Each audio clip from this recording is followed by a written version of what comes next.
جموں کشمیر کے میرے بھائیوں اور بہنوں، نوجوانوں، میں ایک بار یہ بات کھل کے اور کہہ دینا چاہتا ہوں۔ میں اپنے وطن کے چپے چپے میں جاتا ہوں، لیکن میں ایک بات بتاؤں، تمہاری خوشامد کے لیے نہیں کہتا، تمہیں جھنجھوڑنے کے لیے کہتا ہوں۔ تمہارے اندر جو صلاحیت نیک بننے کی ہے بہت کم علاقوں کے لوگوں میں، مگر تم اس کی قدر نہیں کر رہے، تم اس کی قدر نہیں کر رہے۔ جو اولیاء اللہ یہاں آئے، جو بزرگان دین اور مشائخ آئے، ان کی روحانیت کے اثرات آج تک محسوس ہوتے ہیں۔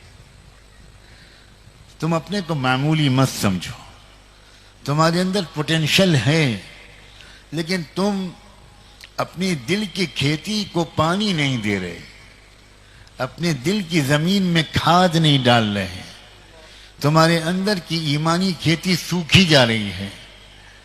جب میں پچھلے سفر کے بعد اس سفر میں آیا تو میرا دل یہ دیکھ کر تھوڑا گھبرایا کہ میں یہ محسوس کرتا ہوں چند افراد کو چھوڑ کر عام طور پر، اللہ کرے میری نظر غلط ہو، تمہاری روحانیت میں گراوٹ آ رہی ہے۔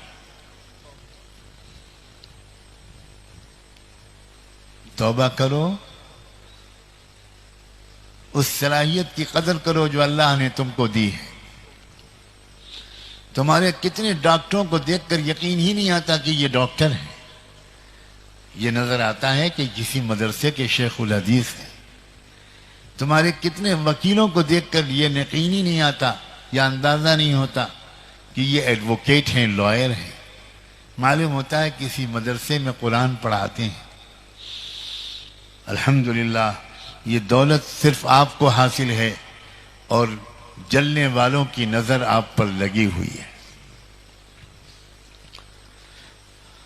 بہت لوگ ہیں جو جل رہے ہیں آپ سے، بہت لوگ ہیں جو حسد کر رہے ہیں آپ سے، ان کو سمجھ میں نہیں آتا کہ کیا کریں۔ کبھی قانون بدلتے ہیں، کبھی کچھ اور بدلتے ہیں۔